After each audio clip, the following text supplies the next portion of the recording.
Okay, so bless the Lord, bless the name of the Lord at purihin ang Panginoon sa araw na ito sa pagtutuloy po ng ating pong pag-aaral regarding the book of Revelation. So nasa ikatlong bahagi na po tayo ng chapter 11 at ito po ay pag-aaralan natin yung verses 13 to 19. Dito na natin po mapapag-aralan at matutunghayan yung the seventh trumpet bringing the third terror. Okay, so if you have your Bible with you, can we all open it? Chapter 11, verses 13 down to verse 19.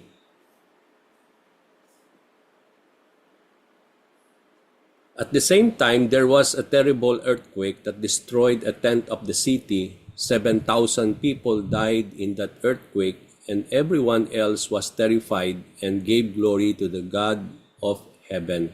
The second terror is past, but look, the third terror is coming quickly. Then the seventh angel blew his trumpet, and there were loud voices shouting in heaven, "The world has now become the kingdom of our Lord and of his Christ, and he will reign forever and ever." The 24 elders sitting on their thrones before God fell with their faces to the ground and worshiped him. And they said, "We give thanks to you, Lord God, the Almighty, the one who is and who always was.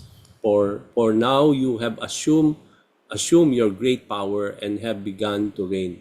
The nations were filled with wrath, but now the time of your wrath has come. It is time to judge the dead and reward your servants, the prophets, as well as your holy people, and all who fear your name, from the least to the greatest. It is time to destroy all who have caused destruction on the earth." Then in heaven, the temple of God was opened, and the ark of his covenant could be seen inside the temple. Lightning plus thunder crashed and roared, and there was an earthquake and a terrible hailstorm. So purihin ang Panginoon sa kanyang mga salita sa araw na ito. Now, sa ating pong pagtutuloy mga kapatid nitong chapter 11, very visible at sabi nga natin, kitang-kita po na may mga maling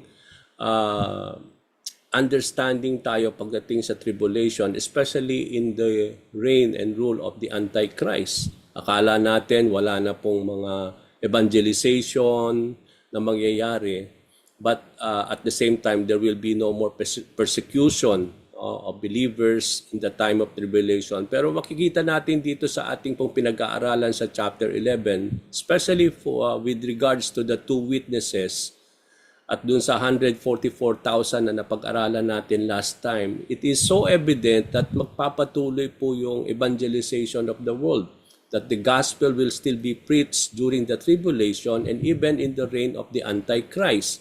At dito natin makikita nga itong two witnesses na binabanggit dito that symbolizes na patuloy po na magkakaroon po ng preaching of the gospel or preaching of the word even in the time of the Great Tribulation. So last Friday, pinag-aralan natin po yung verses 7 to 12. Ito po ay nagsisilbing ikalawang bahagi ng ating pong pag-aaral sa chapter 11 regarding the two witnesses and the beast. Now after the two witnesses, as a quick recap ng ating napag-aralan to connect us sa third part itong chapter 11, after itong dalawang witnesses na ito, nakumpleto na nila yung kanilang missionary work that the Lord has called them or appointed them, as they testified for 1,260 days or 3.5 years, the beast symbolized by the Antichrist who came out of the bottomless pit will declare war against them and kill them. Okay, so doon natin makikita ang sinisimbolize dito na even in the reign of the Antichrist during for 3.5 years, sa second half ng tribulation, magpapatuloy po yung pag-witness ng salita ng ating Panginoon at doon sa mga messengers of the Lord who will be called by God during that time. They will face opposition from the Antichrist. No? Antichrist will declare war to them and they will kill them. So, ibig sabihin, patuloy na magkakaroon ng mga kapatid natin, patuloy na na magpapahayag ng mga salita ng Panginoon, and they will face opposition from the Antichrist at they will be martyred for their faith in the Lord. So after they will be killed, sabi doon, their bodies will lie on the main street of Jerusalem. We also learned, pinag-aralan natin last time, that at the rule and the reign of the Antichrist, ang Jerusalem na tinatawag na Holy City will be figuratively called Sodom and Egypt. Okay, doon natin nakita yan sa chapter 11 that during the reign of the Antichrist on the half of the tribulation, yung Holy City of Jerusalem will be figuratively called Sodom and Egypt, na pagiging parang siyang Sodom at magiging parang Egypt, no? Characterized in the Old Testament writings. Yung Sodom, sinisimbolize ito yung extreme wickedness and moral corruption leading to divine judgment. Okay? Yung Egypt naman represents oppression and idolatry, recalling the Israelites' bondage and God's deliverance in the book of Exodus. Now, in using the name Sodom and Egypt, it highlights the moral and spiritual corruption of Jerusalem in the time of the tribulation and the Antichrist, emphasizing the need for repentance. So ganun katindi, ganun ka-extreme yung makikita natin during the half of the tribulation, during the time of the tribulation, even in the rule and the reign of the Antichrist, no? Makikita natin yung moral and spiritual corruption sa ng Jerusalem at that particular time. Yung the dead bodies of the two witnesses will lie in Jerusalem, the city where the Lord Christ was crucified, sabi doon sa verse 11, chapter 11. And for 3.5 days, no, all peoples, tribes, mga languages and nations will stare, no, panonoorin yung mga bangkay nitong dalawang witnesses na ito, at they will not be allowed to be buried, no. Hindi sila bibigyan ng karapatan para ilibing. So it signifies, and sinisignifies ito, it signifies a public display of defeat and humiliation, na in the time of the tribulation, in the reign of the Antichrist, yung mga martyred saints who will continue to be faithful in bringing the word of the Lord will be humiliated, no? And they will put into a public display of defeat, no? At yung public display na yan of the bodies of these witnesses signifies humiliation, disgrace, and dishonor. So refusal of burial is a severe insult and disrespect. No? Kaya nga in mga panahon na yon, sa culture ng mga Hudyo, ng mga panahon, even in the time of the Lord, kapag ikaw ay hindi ka binigyan ng right to be buried after your death, it is an insult unto you. It is an insult to that dead body, no? Insult to that dead person. Para bang it is a disrespect sa taong iyong namatay. So, inire-reflect ito yung spiritual blindness and rebellion of the people against God's messenger.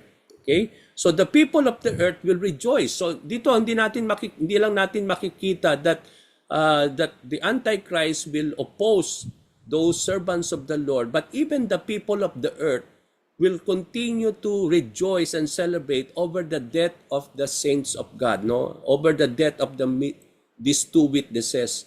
It is a sense of triumph and satisfaction, just like the reaction of the people during the time when Jesus Christ was nailed on the cross, no? During the crucifixion of Jesus Christ, di ba, nagbubunyi ang tao, yung mga religious leaders are celebrating as if they have really won the victory, no? Kagaya din yung nangyari noon, yun yung mangyayari na makikita natin sa book of Revelation, at the time wherein these saints of the Lord, those witnesses who will be faithful, will be killed, no? At kapag nakita nila yung bangkay doon na para bang magiging display in Jerusalem, ang mga tao magse-celebrate, magbubunyi sila, no? Even to the point, sabi doon sa verse na yon, that they will practice the giving of gifts.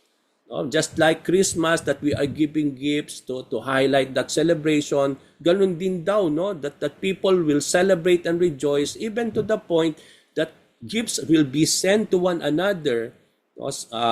Na para bang it is a significant event that they are celebrating. It is a celebration of the wicked, celebration ng mga wicked to commemorate their defeat, the defeat of their enemies. So for them, ito mga witnesses na ito, yung saints of God will be their enemies. And that's why when they saw the dead body of these witnesses, they are celebrating, or they will be celebrating. So the two witnesses were considered as enemies by the people who belong to the world because they tormented them. So bakit tinuturing nila na mga kaaway nila itong mga witnesses na ito who will be people of the Lord, who will be sharing still and faithful in sharing the word of the Lord, who will be martyred in the time of tribulation? Bakit sila considered to be enemies by the people? Kasi ang sabi dun sa chapter natin, they tormented the people.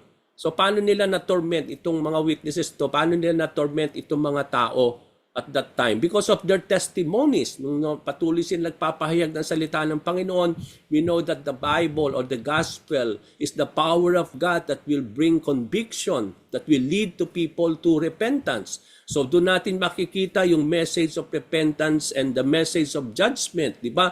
Noong mga panahon in the Old Testament times, the prophets will always convey the word of the Lord, reminding the people that they need to turn back to the God, to their covenant relationship with the Lord, or else they will face judgment, no? So ganun din ang ipinapahayag dito mga witnesses in the time of tribulation, that they are preaching the message of repentance and the message of judgment of God, no? That's why it brings torment to the people, no? Nakukumbik sila, natotorment sila do sa naririnig nila. And that's why when they saw these witnesses die, no? And then put into a display, no? They are celebrating. Now, this underscores the power of gospel to convict and to challenge through the Holy Spirit. Alam natin mga kapatid na ang salita ng Panginoon ay makapangyarihan, na ito ay magkukonvict, no? That it will really bring challenge to the people who will come to hear it through the Holy Spirit. So after 3.5 days, no? After, sabi nga natin that the body will remain in the street of Jerusalem. After 3.5 days, God breathed life unto them and they stood up. So this is the victory now, no? It indicates a divine act of resurrection and restoration, emphasizing God's power over life and death. The two witnesses stood on their feet, indicating a return to life and strength. This signifies God's ultimate victory for His messengers over their enemies and the validity and the validation of their testimony. So dito natin makita na babalidate yung kanilang testimony, that it is indeed true, that it is indeed somehow from the Lord, kasi nakita natin yung resurrection. So ang sinasabi nito, sinisimbolize nito that even we will, even these saints of the Lord who had been faithful in witnessing in the time of tribulation, even they will die and they will be martyred. There is the promise of hope, a restoration and resurrection for them. And that ito yung sinasabi ng salita ng Panginoon, that they will return back into life and God again will put them, will give them again strength. No? They will stood on their feet, and that ito ini-indicate ito, sinisignifies nito ang God's ultimate victory for the messengers of the Lord over their enemies. So after nung nakita ng mga tao na na-resurrect itong dalawang witnesses na ito, that the people saw it, ang sabi dun sa salita ng ating Panginoon, terror struck all who were staring at the two witnesses who were made alive. Then a loud voice from heaven called the prophets to come up. They rose to heaven in a cloud as the enemies watched. Okay, so doon natin makikita yung the praise come up. Anong ibig sabihin nun? Yung sinasuggest nito ngayon, yung rapture-like picture or yung rapture-like event, no? Wherein the faithful believers as witnesses will be taken up in heaven to be with the Lord, as experienced by Enoch and Elijah, who were taken up in heaven without experiencing death. So dito natin makikita hindi lang yung ultimate victory of the Lord in the end times during the tribulation, when the people of the Lord who had been martyred will be raised back into life. But also makikita natin dito yung glimpse or yung vision wherein God called these martyred saints to come up in heaven to be in the presence of the Lord. So doon natin makikita yon, no? Yung picture of rapture wherein they will be taken up in heaven and they rose to heaven in a cloud as the witnesses or the enemies watch. So the coming up of the resurrected witnesses in heaven symbolizes God's presence and glory. It parallels Christ's ascension for the faithful witnesses of the Lord. Yung para bang pinaparallel nito yung ascension of the Lord Jesus Christ after the death of Jesus Christ, after His resurrection, isn't it? After that resurrection, He ascended back into heaven. He was taken up in heaven in a cloud, no? Kaya nga nung mga panahon na yon, as the disciples were looking up and looking unto Jesus Christ, the angel said, "Why you are looking?" No? Jesus Christ will come again back. The way you have seen Him ascending, the way you will also see Him descending back. Okay, so kung gaano nila nakita, na witness kung paano pumanhik sa kalangitan ang ating Panginoon, ganun din daw makikita nila yung pagbalik ng ating Panginoon. So, as they ascended in heaven, they were watched by the people. No? Hindi lang nakita ng mga tao yung death ng mga witnesses na ito. Hindi lang nakita nila yung where their bodies were presented in the street. But also, they witnessed the resurrection. No, na-witness nitong mga taong ito, yung resurrection of these two witnesses. At the same time, they also saw yung ascending in heaven. So, na-witness nila lahat ito, yung death, yung burial, although wala talagang burial, ang burial nila, yung parang doon lang sila inilatag sa daan ng Jerusalem, yung resurrection and ascension of the two witnesses, just as it happened to the Lord Jesus Christ. Isn't it? Sinisimbolize dito yung nangyari din sa ating Panginoon where all people had really witnessed and viewed the death, the burial, the resurrection, and the ascension of our Lord and Savior Jesus Christ. Not only this show God's sovereignty, ang pinakikita dito yung sovereignty ni Lord and ultimate victory even in the time of tribulation, even in the time of the Antichrist, even in the time of opposition, mga kapatid, even in time of persecution, ipinakikita dito sa atin, mga kapatid, yung sovereignty ni God. Makikita pa rin natin talaga yun. Yung grace, no? Yung makita natin din yung ultimate victory and triumph of God at yung vindication of the Lord even in the time of tribulation, even in the reign and rule of the Antichrist. Okay? So, it foreshadows the final judgment and the establishment of God's kingdom having justice and righteousness. Okay? So, as we pick up from here, itutuloy natin from here as we stop last time. Okay, so what happened after the resurrection and the ascension of the two witnesses? So anong nangyari nung nabuhay na muli itong two witnesses and also they ascended back into heaven in a cloud? Okay, anong nangyari afterwards? Okay, now, ang sabi po sa verse 13, there is the collapse of the city. So there is a collapse of Jerusalem and the death of the 7,000 people. So after that thing that had happened, no, the city of Jerusalem will collapse, no, and then the death will be there for 7,000 people. No, ang sabi doon, at that very hour there was a severe earthquake, and a tenth of the city collapsed.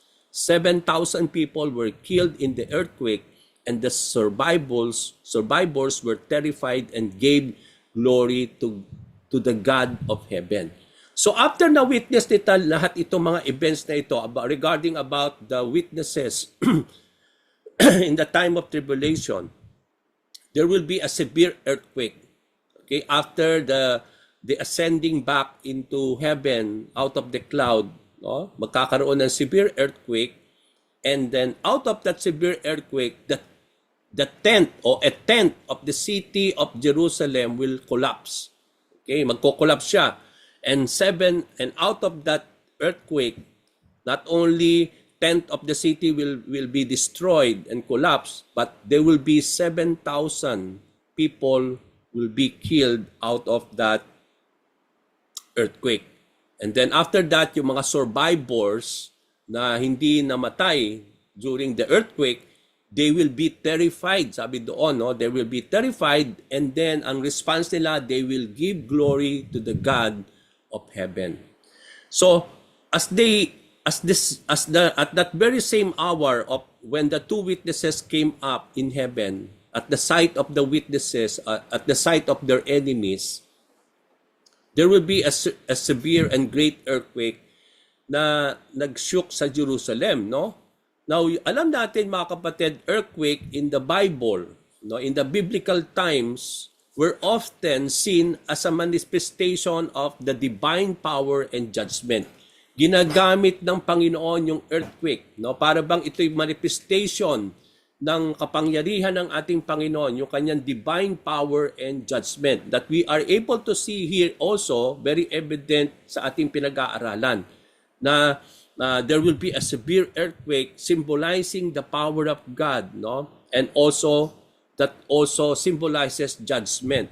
So in this context of Revelation, kung titingnan natin ngayon yung earthquake sa Book of Revelation, yung earthquake, sinisimbolize nito a significant act of God intervening in human history. Okay? Yung earthquakes are sign of the end times. No? Sabi nga ng Panginoon, one of the signs that were given by the Lord during the end times that there will be earthquakes, sabi doon. So, the praise in that hour suggests immediately and divine precision in the unfolding of the plan of the Lord. No, talagang makita natin dito yung precision ng mga oras, no, na sabi nga nung anghel na pinupuklaman niya nung hawak niya yung scroll on his hand, and then he is raising his right hand, no, habang tinutungtong niya yung kanyang paa, di ba? Natatandaan ninyo yung lesson natin yon sa on the land and the sea, na pinupuklaman niya na talagang there will be no more delay, no? Na lahat ng mangyayari will be on that particular hour that the Lord appointed. Na ito'y very precise, no? Ito yung divine precision ng lahat ng mag-unfold na nakapaloob sa plano ng ating Panginoon, especially during the end times, no? At the coming of our Lord and Savior Jesus Christ. Okay? So yung great earthquake caused a tenth of the city of Jerusalem to collapse. Pag sinabi natin tenth, no, kagaya nung tenth nung patungkol sa ating tithes and love offering, di ba? We give the tenth of our labor to the Lord, no. So ibig sabihin, it will be sinisimbolize nito yung partial but significant judgment na para bang nire-remind niya tayo yung ating tithes, no? Kasi yung understanding natin ng tithes is a tenth of what we have labored or what of our produce will be given to the Lord, no? So yung tenth dito sinisimbolize siya nung, di ba, sa pag sinabi natin we are giving our tenth to the Lord, it will be yung 10% ng ating produce, ng ating labor we give to the Lord. So ibig sabihin nito, hindi siya 100%, kundi it is a partial, no? Partial but significant siya.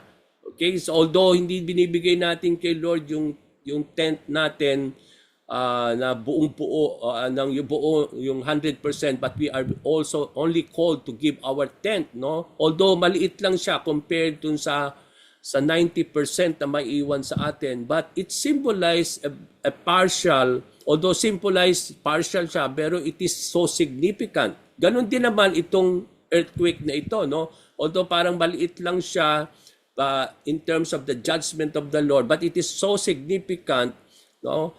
We come to see here that it is something na para bang it will also be part of the whole judgment that the Lord has already planned, no, and also appointed during those times, no. This partial destruction could signify a call to repentance for the remaining inhabitants. So yung mga earthquake, di ba? Sa atin, di ba, minsan, yung mga kalamidad, sometimes God is using para to awaken people, isn't it? So that they will call to the Lord, no? So that they will be awakened and again be watchful and be vigilant, that will take them now to reflect on themselves and to bring them into the Lord and to call for the repentance. So ganun din natin makikita, no? Sometimes God is using yung mga kalamidad, yung mga dilubyo na nangyayari sa mundo natin, no? So that it will also make a wake-up call. And the same thing that here, although maliit lang yung na-damage, no, tenth of the city will be destroyed. But we come to see itong partial destruction na ito is sinisignify nito yung call of repentance. So come to think, bakit hindi pa yung buo ng Jerusalem mag-collapse at that time? Bakit tenth lang? It's because makikita pa rin natin yung grace and mercy of the Lord pa rin doon, no? But because it is a sign wherein God is calling, it is a wake-up call, it is signify a call for people to repent, no? For the remaining inhabitants, aligning themselves to the mercy amidst of judgment. Kaya kitang-kita natin sa Book of Revelation, mercy of God in the midst of judgment. Huwag niyo pong dun kitang-kita natin yan, no? Maliwanag na maliwanag yan, mga kapatid. Yung mercy, yung grace ni Lord during that Book of Revelation, during the end times, during the Great Tribulation, even in the time of the Antichrist, kitang-kita po natin yan, no? Yung mercy ni Lord, yung out of His grace in the midst of judgment. Although it is a partial destruction for the city, but it cost 7,000 people to be killed. Now, the number 7, alam na natin po yung number 7. No? Whenever you come across with the number 7 in the Book of Revelation, nire-represent dito yung completeness, yung perfection, kung ano yung sinisignify at binabanggit sa kasulatan na yon. So, yung specific number 7,000 may indicate a complete and divinely ordained judgment upon those who were killed. Okay? So yung mga survivors after the death of the 7,000, after the tenth of the city were destroyed and collapsed, anong nangyari? Yung mga survivors, yung mga hindi namatay, anong nangyari? Sabi ito, they who were not killed were terrified and they gave glory to the God of heaven. So the reaction of fear and giving glory to God suggests a recognition of divine authority and power. So alam natin, mga kapatid, no, kung itatay natin ito in the Old Testament times, the Israelites feared the Lord and believed in the Lord after they witnessed the destruction of the Egyptian army. Okay, di ba nung nakita nila yung parting of the Red Sea wherein God destroyed the army of Pharaoh, and that caused them to fear the Lord. No, it caused them to believe in this God of Moses. Doon natin makikita yon.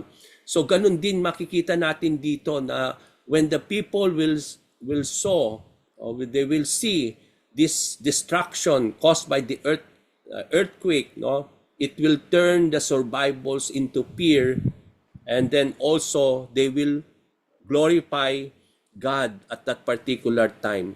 The survivors responded with fear and reverence in acknowledging the sovereignty of God, signify His supreme authority and control over earthly events.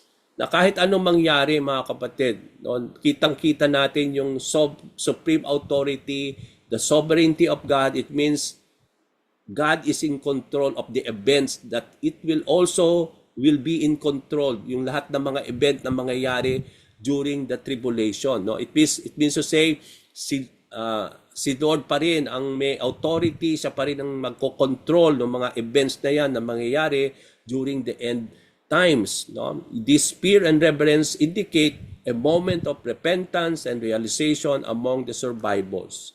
So this verse teaches us, anong tinuturo nito sa atin ngayon? Okay?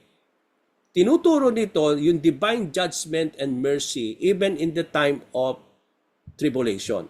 Kitang-kita natin yung divine judgment of God and also the mercy of the Lord. God's judgment are both just and merciful, leading some to repentance and acknowledgement of the Lord's glory. Okay? Makikita din natin, tinuturo din yan sa atin yung power of God, that the earthquake symbolizes God's immense power and control over creation, reminding us of His sovereignty. Tinuturo din event nung nangyari na yan, mga kapatid, sa atin yung response to God's act. Sabi doon, the appropriate response to witnessing God's power is reverence and giving glory to the Lord. No? Kaya nga, yung mga tao, nung nakita nila itong earthquake na ito, no, it lead them to have that kind of fear of the Lord, and that brought them and lead them to give glory to the Lord. Yung partial judgment as a warning. No? Kaya nga minsan, no, wag natin maliitin yung mga nangyayari sa lupa, no. Ito ay wake up call, no. Although partial lang siya, but it is a way of giving chance to the people, no. Para bang it is a way of reminding them of a bigger judgment that will come soon, no. Kaya nga kapag may mga earthquake dito sa mundo, parang although konti lang yung mga na-damage, no, although hindi ganun pangkahalatan, pero ang nire-remind nito sa ating present time, mga kapatid, that it is a partial judgment, but there will be a bigger, more severe judgment that will come soon. And it is now time for them to be warned, and for them, it is a time of, and there is a call of repentance for people, no, who will really survive this partial judgment na na-experience natin today.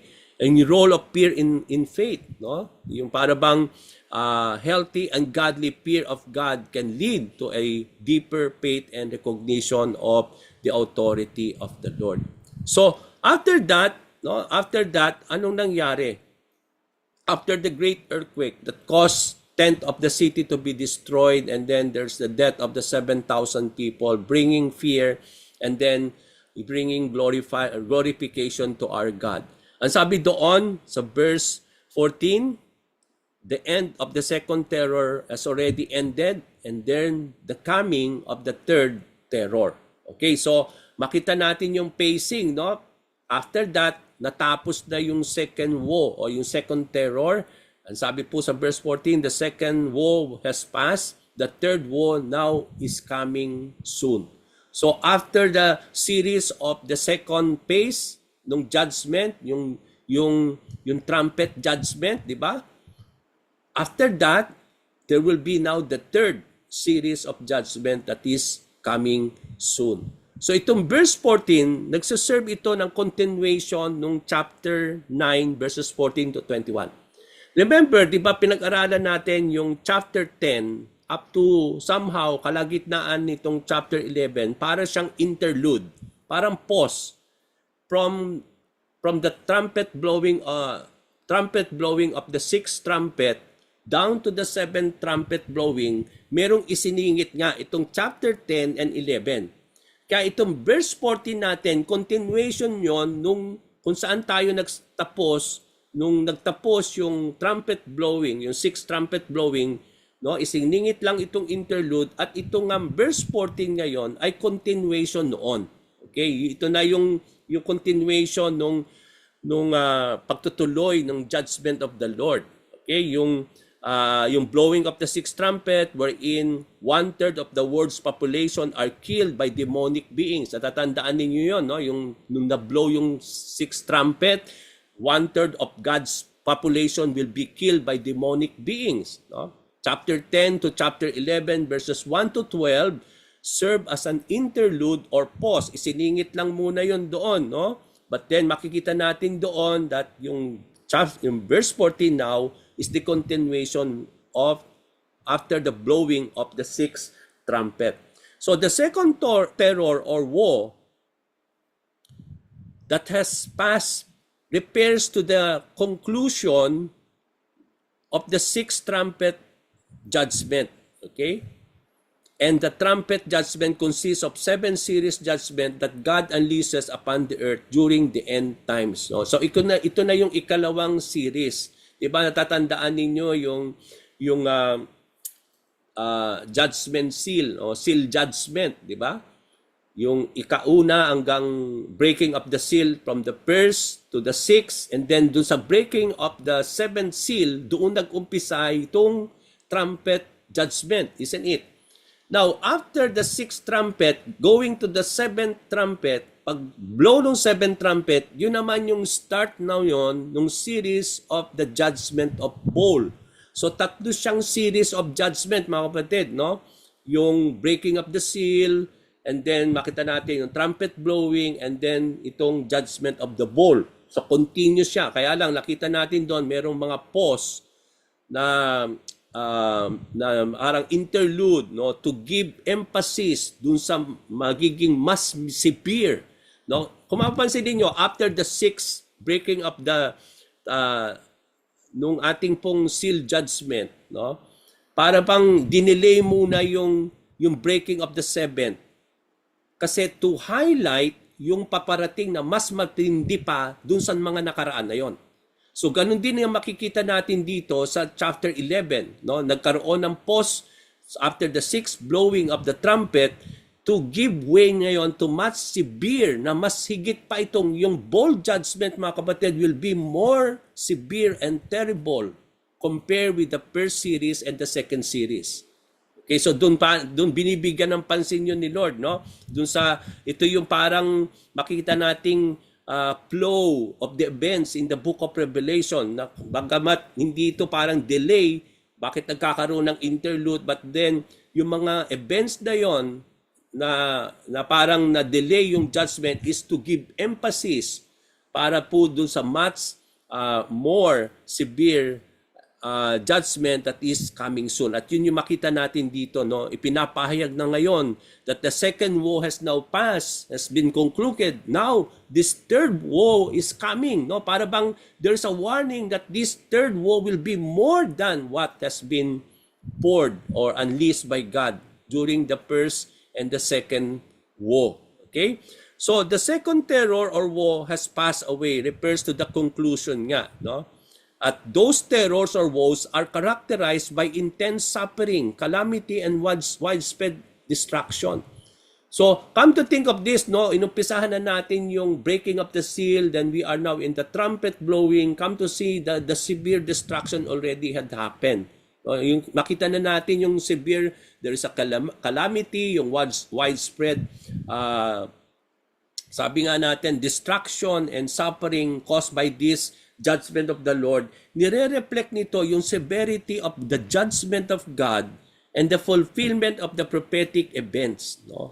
The passing of the second woe indicates a transition in the narrative na para bang kinikwento ito ng Revelation to give way, moving forward to the final stages na. Ito ngang pagpasok natin ng chapter 12, dito na yung magiging parang final stages, no? Parang nanonood tayo ng movie, or we are witnessing a narrative, no? Wherein we can able to see now that there is now the transition now from the second woe to the third woe, or to the second terror bringing to the third terror. Okay, ito na yung final stages nung ating pong makikita dito sa ating pag-aaral sa Book of Revelation. So the third terror or woe refers to the seventh trumpet blowing. Okay, it is a final it is a final series of judgment known as the bowl judgment. Okay, kaya pag yung ika-seventh lagi doon mag-uumpisa, 'di ba? Nung yung ika-seventh seal, doon nag-umpisa yung trumpet blowing. Yung ika-seventh trumpet, doon mag-uumpisa ngayon yung bowl judgment. So these are most severe among the other judgment and lead directly to the return of Christ and the establishment of His kingdom. Kaya nga sabi ko kanina, ito na yung final stages. After the blowing of this, after the bowl judgment, mga kapatid, doon na natin makikita, it will lead now to the return of Christ, no? And to the establishment of the kingdom of God or the kingdom of Christ. Kaya nga dito, ipinapahayag na earlier, no? Wala pa doon, pero makikita natin dito, pinapahayag na dito sa chapter 11 that the kingdom of the world will be now become the kingdom of the Lord and of His Christ. No, para bang binibigyan na ng pansin, parang the unleashing of parang of the curtain na parang na manunood na tayo do sa final stage that the kingdom of the world now will become the kingdom of Christ, no? At wala pa doon pero ipinapahayag niya. Ito na yung mangyayari, no, sa mga susunod na mga bagay na mangyayari that will be unfold unto us in the book of Revelation. Okay? So, the third terror or woe culminates in the ultimate defeat of evil and the fulfillment of God's promise as seen in the following chapters of Revelation. Kaya nga, starting chapter 12, magiging excited na tayo, no? Kasi nandun na yung excitement natin kasi doon na natin makikita as these chapters unfold unto us, makita natin dito yung ultimate defeat na ng evil, no? Yung fulfillment of the promise of the Lord. Sabi nga ng angel, there will be no more delay, that this will happen the way God ordained, no, and prepared even at the beginning. So doon na natin makita itong mga senaryo na ito sa mga following chapters ng ating pag-aaral sa Book of Revelation. So anong tinuturo nito ngayon sa atin, mga kapatid? Itong mga woes na ito, itong mga terrors brought by the judgment of God, ito ay reality or seriousness ng judgment against sin. Okay, that's why we need to hate sin, mga kapatid. Because what brought this wrath of that is characterized by the judgment of the Lord is because of sin. Okay, so that's why believers are called to live in a way that reflects the holiness and the righteousness of our God. We need to hate sin even in our time today, mga kapatid, because sin will be judged by the Lord. If we will continue to live in sin, mga kapatid, we are opening ourselves to the wrath of the Lord, to the judgment of God. Kaya nga, wala pa tayo ngayon. It is now a call of a call of repentance unto us. It is a warning now, mga kapatid. Although merong mga para bang mga hindi ganong kalalakas na mga truth, no, yung mga earthquake, no, yung mga signs na yan leading to the much severe, no, na mga consequences, but then it is a show of mercy, a call of God for us that we are being warned, that will lead us to repentance. It is a call to turn to God before it is too late. Okay? Na wala pa tayo doon pero ina-unleash na sa atin dito sa Book of Revelation yung mga mangyayari. Why wait for that? Although there's still mercy and grace, but hahayaan pa natin that at that time, no, it may be also too late for us to do that.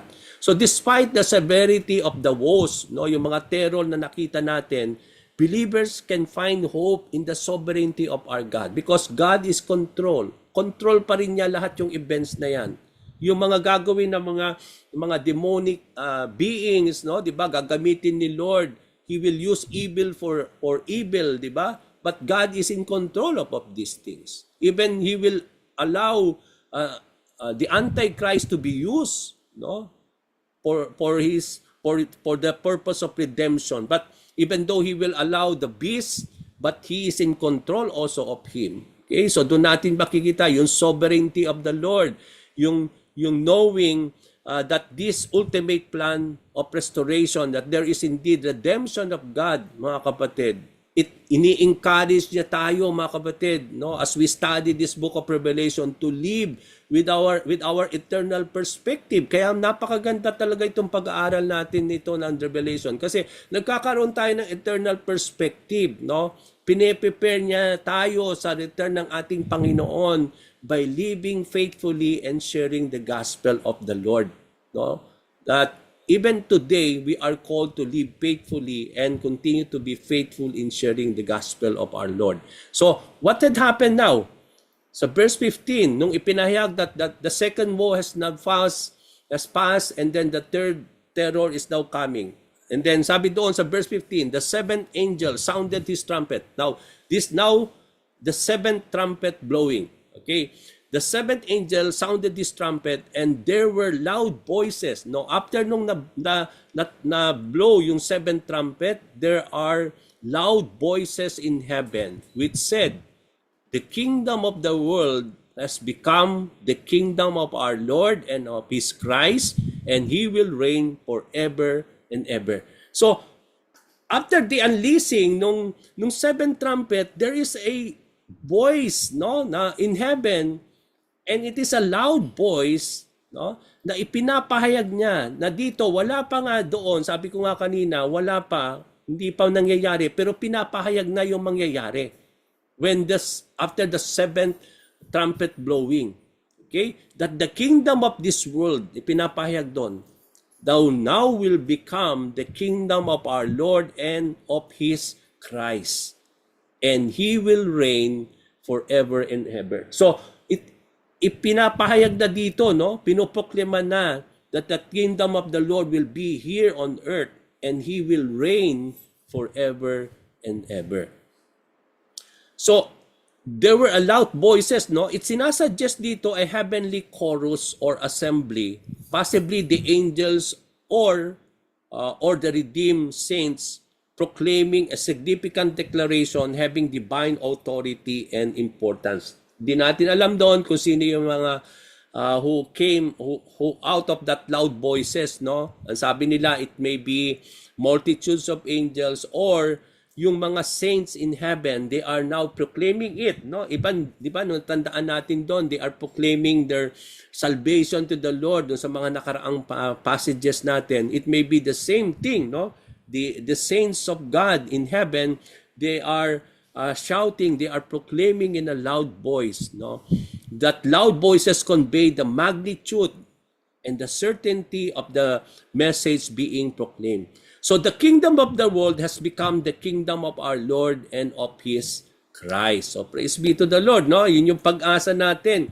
This signifies the transfer of power and authority from the earthly kingdom to the divine rule and dominion of God and of our Lord Jesus Christ. So there will be a transition. Yun nga yung sabi ko kanina, no? As we go now to the last stage nung ating pong pag-aaral, or what will happen in the book of Revelation, makita natin dito na para bang kitang-kita na dito, mga kapatid, no? That there will be a shift or transition from the kingdom of this world now that will become now the kingdom of the Lord and of his Christ, no? That this kingdom has now become the kingdom of our Lord. Sinisignifies nito yung transfer of power, yung transition of power and authority from earthly kingdom to the divine rule and dominion of our God and Jesus Christ. Nire-refer nito yung prophetic vision of Daniel chapter 7 verse 14 wherein the dominion now will be given to the Son of Man. Diba? Doon sa chapter 7 ng Daniel, nakita ni Daniel sa vision niya, there is someone like a Son of Man coming down out of glory. No? Doon natin makikita na ngayon yung fulfillment itong prophetic vision na yon, wherein there will be now the rule and dominion of God through our Lord Jesus Christ. The kingdom of the Lord and of his Christ, hina-highlight nito yung unity, yung shared authority between God the Father and God the Son. Okay, di ba? Binanggit doon, no? That the kingdom of the world will now become the kingdom of our Lord and of his Christ. Okay, ang binabanggit ditong Lord is talking about God the Father, and then Christ here, talk about the God the Son. Okay, so ipinapahayag dito yung shared authority, the shared authority between God the Father and God the Son, who is Jesus Christ. It affirms the messianic fulfillment and ultimate sovereignty of Christ over all creation. So, kapag magiging itong kingdom of the world will now become the kingdom of the Lord and of his Christ, makikita natin dito yung messianic fulfillment of the sovereignty of Christ, because sabi doon, he will reign forever and ever over the creation of the Lord. So the earthly kingdom na nire-refer dito is the earthly realm which is under the influence of the human and demonic powers at this moment. Diba? Sino ba nagre-reign dito sa kingdom, earthly kingdom na ito? Diba? Yung lahat ng mga it is being influenced under the influence of the wicked people along with the demonic powers, no? And we come to see here that it is being ruled by Satan himself. Kaya nga sabi nga ni Satan, no, kay Jesus Christ when he was tempting the Lord, that I will give you this world or this kingdom. He's referring to the earthly kingdom, that it will be given to the Lord. But I believe there's no need for Jesus Christ not for that, because at the end of the day, God will redeem back what is really truly belonging to Him. Because this creation, this earth belongs to God. It was lost only because of the entrance of sin. So God will again take back what is rightfully His, because it is the Lord who created all these things. So doon natin makikita na the earthly kingdom refers to the earthly realm, which is under the influence now of the wicked people on this earth today, demonic powers ruling this earth, no? But then until, means to say, temporarily lang siya, until the proclamation of the kingdom of God. So the establishment of the Lord and Christ on earth will result to the eternal reign of our Lord and Savior Jesus Christ. He will reign forever and ever, sabi doon. Ina-appear nito, mga kapatid, yung everlasting kingdom, and His kingdom will have no end. Di ba pinapahayag, even in the Old Testament, in the many writings of the Old Testament, in the many writings of the Bible, that when Jesus Christ will reign, His kingdom and His rule and reign will have no end. It will be an eternal kingdom. It will be an eternal rule and reign of the Lord. So walang hangganan, walang katapusan. So ine-emphasize nito yung the permanence and the unchanging nature of Christ's rule, offering hope and assurance for the believers of the ultimate victory and justice that will be brought unto us by the establishment of the kingdom of God. So sa atin, ang dating nito, mga kapatid, lalo pa tayo na i-encourage, lalo pa tayo nabibigyan ng hope at pag-asa kapag nakikita natin to, no? Lalo na sa ating pag-aaral, no? Na kapag nakikita na natin yung having that kind of perspective, no? Na mangyayari, no? Lalo tayo na i-encourage tuloy, no? Na lalo tayong na-feel ng assurance sa mga mangyayari, because at the end of the day, makikitang-kita natin sa Book of Revelation yung ultimate victory of God, the vindication of the Lord, and the justice of God that will be done when the kingdom of God will be established here, and then the rule of the reign of Christ will be forever and ever. Kaya nga, yun yung hope that there will be no more death, there will be no more pain, or there will be no more things that we are experiencing today, no? There will be no more injustices, because God, Jesus Christ, will rule out of His being just and righteous Lord. So, anong tinuturo nito? That despite of the condition of the world, mga kapatid, ano man yung nangyayari sa ating mundo, mga kapatid, anong nagsasabi nito? Believers can rest assured. We can be rest assured of the ultimate plan of God for us kapag naipahayag na at naitayo na muli ang kaharian ng Diyos dito sa lupa, wherein there's the assurance that the kingdom of God will prevail over what is happening here. Ini-encourage tayo na maging steadfast tayo sa ating pananalig, sa ating pong faith sa Panginoon. It should inspire us more to worship the Lord, isn't it? To give our allegiance to our God as King in our lives, because He will be King forever and ever.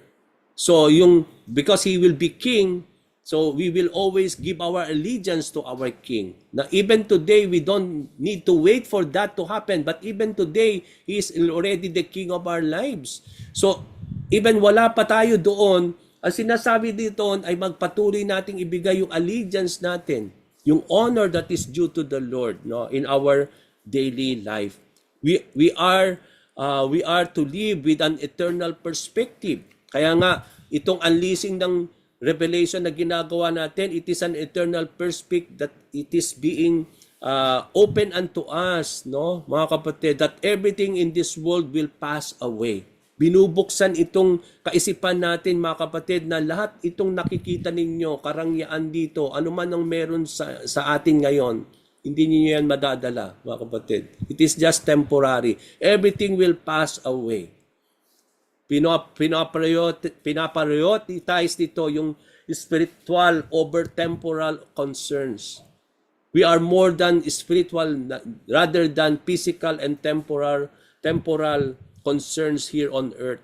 Na hindi tayo dapat maging entangled, mga kapatid, everything in this world, but we need to have that eternal perspective. Ituon natin yung mga bagay, just like what Jesus Christ has said, no, don't store up treasures on earth na easily can pass away, can be destroyed, but store up treasures in heaven where it cannot be taken out of you, no, being protected by your faith, by the power of God in heaven, ready to be unleashed at the coming of our Lord and Savior Jesus Christ. Yung coming of the eternal kingdom, mga kapatid, should motivate us more believers in Christ to live in anticipation, to live with excitement, mga kapatid, preparing for the return of Jesus Christ through our holy life or through our holy living and active service. Na maging active pa rin tayo sa ating pagsisilbi sa ating Panginoon. So, after that, what had happened? Verse 16, the worship of the 24 elders.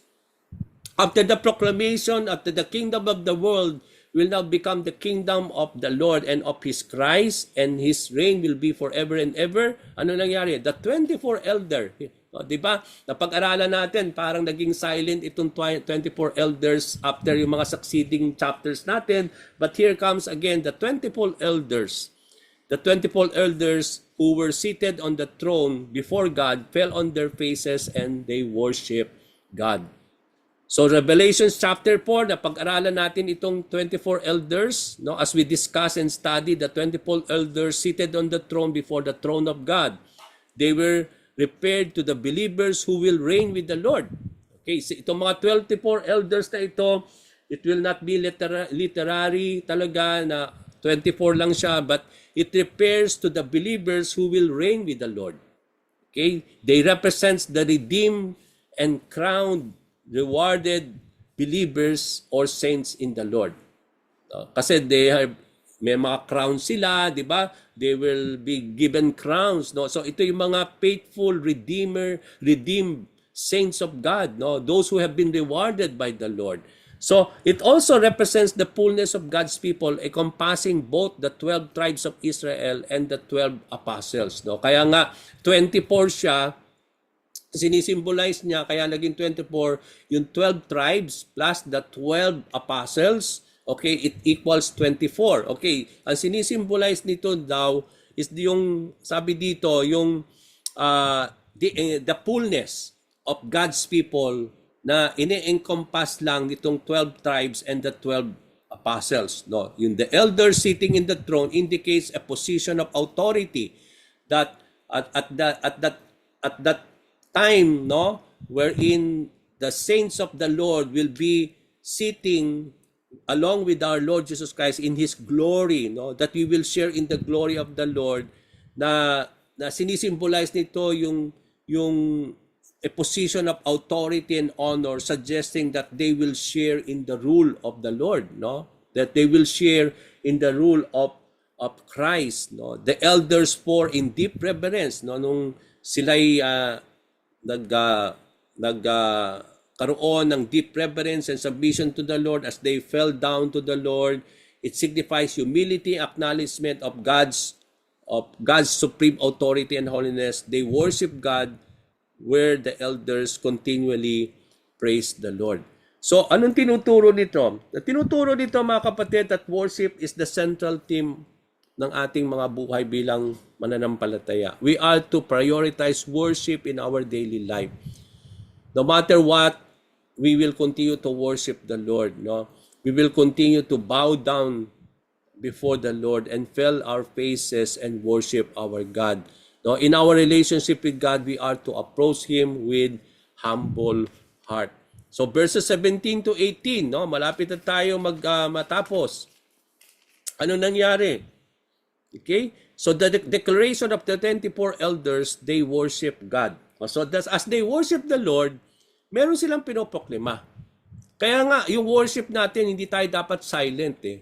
Meron dapat tayong pinoproklima, no? When we are worshiping the Lord in our services, hindi pwedeng mga kapatid tahimik tayo eh. Kasi when you are worshiping God, you are declaring something about God. So here, the 24 elders, when they fell down before the Lord, they are proclaiming something as they worship the Lord. And what is their proclamation? We give thanks to you, Lord God Almighty, the one who is, who was, because you have taken your great power and have begun to reign. The nations were angry, and your wrath has come.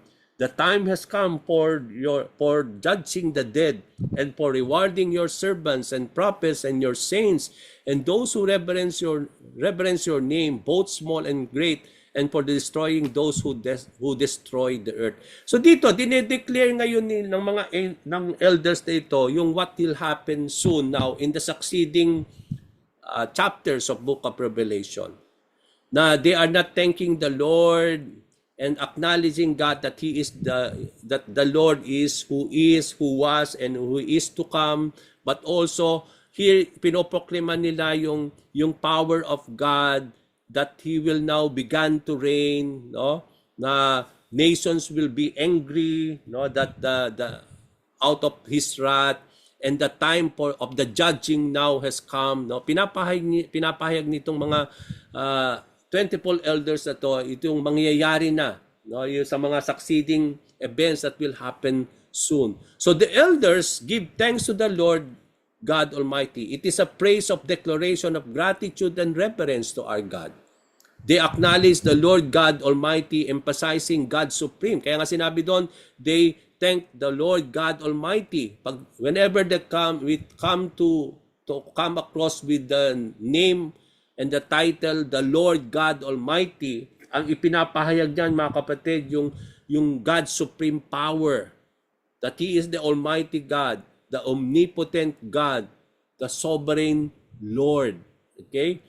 Giving thanks is a reflection of our heart of worship and acknowledgement of what God has provided for us, and it also talks about being thankful out of the grace of the Lord. So, ang ating respond dito, no, sa lahat ng mga nangyayari na ito, di ba, come to think of this, no, in the book of Revelation, we come to see many things, the mga events that will happen soon, destruction, calamity, and everything, no, but then at the end of the day, our response still to give thanks to this God that is Almighty, no. Because it is our reflection of our heart of worship to the Lord. That no matter what, our response always is to thank the Lord, to worship Him for all the provision that God is giving unto us. Especially the grace that we are receiving from time to time from the Lord. Ina-acknowledge nila yung 24 elders na ito as God who is and who was. Okay? As being eternal in nature. Pag sinabi natin, He is the God who is, who was, and who is to come.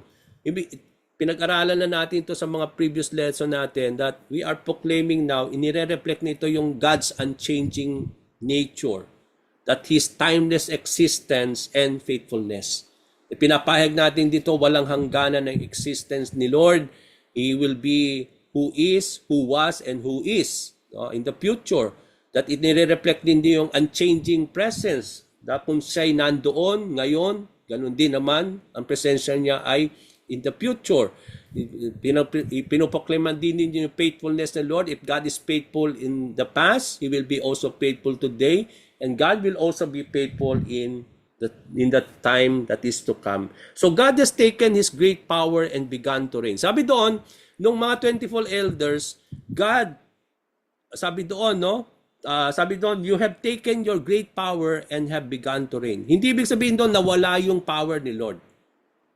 Ang sinisimbolize noon, hindi literal yon. When God again will take His great power and began to reign. Ang sinisimbolize niyan, mga kapatid, hindi nawala yung power ng Lord.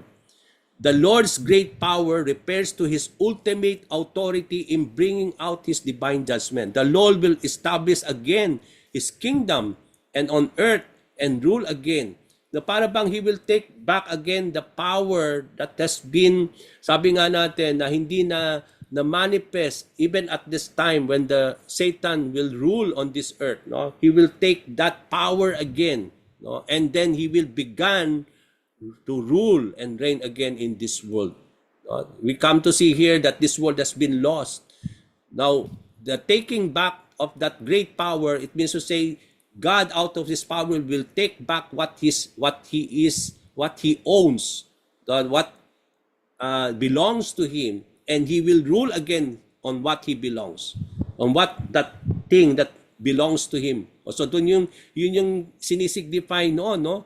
That the Lord's great power out of His ultimate authority will bring out His divine purpose again, that He will establish again His kingdom on this earth, which is truly His, and His rule again will be again here, signifying the fulfillment and the promises and the culmination of His redemptive plan through the Lord Jesus Christ. So, anong tinuturo nito? To recognize and trust God in His ultimate authority and power over our circumstances in our lives. We are to reflect on the unchanging eternal nature of God in a world of change and uncertainty. Today, sa mundo natin, pabago-bago. Pero isa lang ang hindi nagbabago, yung faithfulness, yung nature, yung love ni Lord, yung everything about the Lord does not change. So, doon tayo mag-concentrate, no? Doon tayo mag-focus. Despite yung mga present challenges natin dito sa lupa, mga kapatid, awaiting upon the coming of the Lord, awaiting yung fulfillment ng Book of Revelation, yung God's reign is certain. Yun talagang yun yung totoo. Maraming hindi totoo ngayon sa mundong ito. Pero ang talagang totoo, itong mangyayari na pinag-aaralan natin. So, focus on that, no?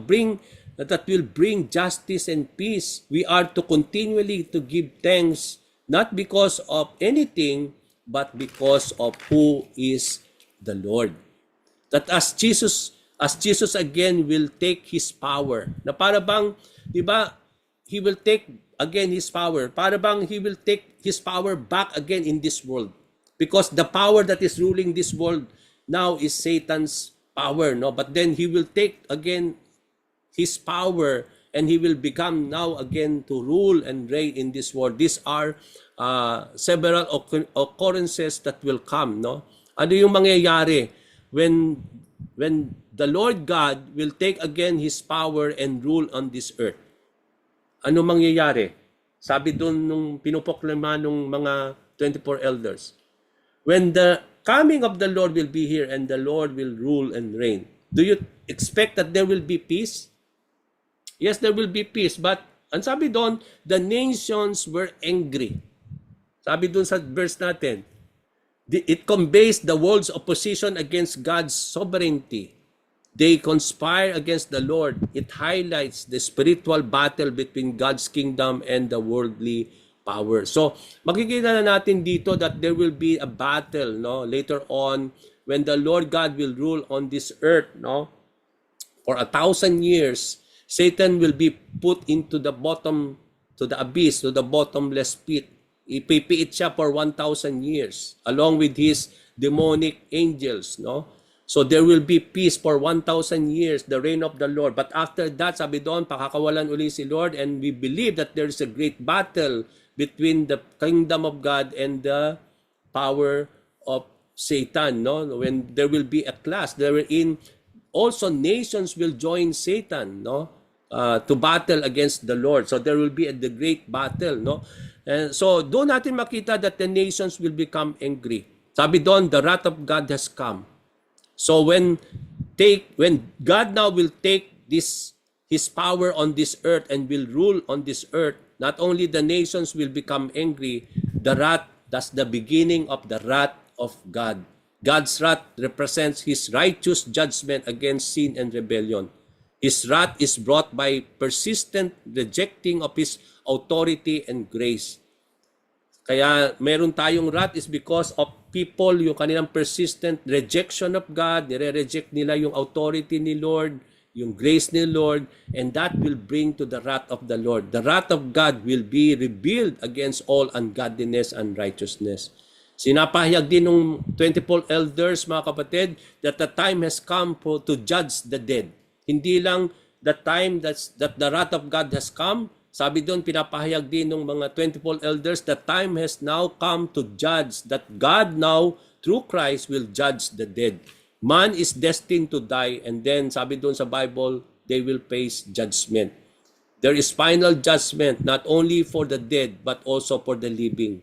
Both are to be held accountable of their deeds. So dito pinapahayag, hindi lang that God will judge the dead, no? Yung dead doon is this both those who are of the Lord and those who are, sabi nga natin, of Christ, and also not only there will be judgment of the dead, but it will also be the judgment for the living. The rewards, sabi doon, pinapahayag din that there will be now at the coming of the Lord when God will take His power of this in this world and rule in this world. And sabi doon, not only there will be wrath, not only there will be the judgment of the Lord for the dead and the living, that they will be accountable to the Lord, but also there will be rewards. So doon may rewards daw for the servants and the saints of God and those who had feared the name of the Lord. So may mga rewards na mangyayari. Okay? When the kingdom of the world will now become the kingdom of the Lord and of His Christ, there will be now, makita natin, there will be rewards for those servants and saints of God. So servants or prophets facing persecution and rejection are promised reward for their faithfulness. All believers as saints who live in reverence and obedience to God, and those who fear the Lord will be rewarded as being set apart for God's purpose, and those who have deep respect and awe for God's holiness and authority. Kaya hindi masasayang po, mga kapatid, yung faithfulness natin, yung steadfast natin, even at this time, even as we go along, no? When we expect these things that will happen, it will be richly rewarded by the Lord. And then the last, sabi doon ng 24 elders, there will be the destruction to those who destroy the earth. Okay, hindi lang tayo ma-accountable dun sa mga ginawa natin sa ating buhay, kundi there will be destruction to those who destroy this earth. So accountable tayo sa ginawa natin dito sa mga create ni Lord. Okay? This refers to those who have corrupted and harmed God's creation. O sasagutin natin yung, di ba, may climate change. Bakit nagkaroon ng climate change? Yung ozone, nasira natin yung ozone because of our air pollution and everything, no?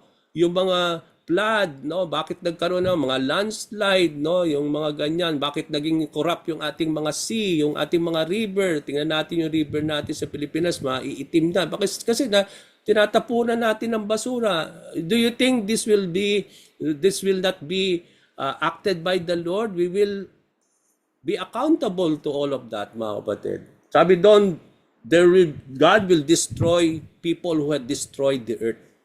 So this refers to those who have corrupted and harmed God's creation. The destruction of the earth is both literal and metaphor. So yung pag sinabi natin destruction of the earth, who destroyed the earth, it will be literal na talagang dinestroy natin yung creation ni God, and also metaphor referring to the environmental degradation and moral corruption. No? Somehow we cause the moral corruption of this world.